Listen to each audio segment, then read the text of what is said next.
خیمے میں آئے، جناب زینب سے کہا وقت آخر آ گیا، بہن قیادت کو مزید مستحکم کر لو، حسین ابن علی کا آخری سلام لے لو۔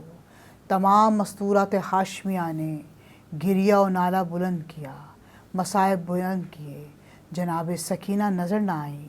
مولا حسین نے کہا میری لخت جگر کہاں ہے؟ یکدم کربلا میں کچھ لوگوں کے آنے کا الہام ہونا شروع ہوا۔ جیسے ہی الہام التمام میں تبدیل ہوا، امام نے دیکھا ایک سوار ضعیف العمر امام حسین کے خیمے کی طرف آتا ہوا نظر آ رہا ہے۔ امام نے جناب زینب سے کہا خیام حسینی میں رہو، ابھی میں جا کے خود دیکھتا ہوں کون ہے۔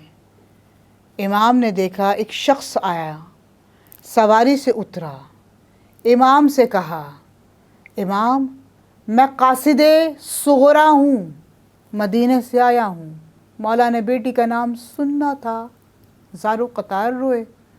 قاصد کو پکڑ کے علی اکبر کی لاش پہ لے گئے، کہا اس نامے کو اس خون میں غلطہ کر لے اور لے جا۔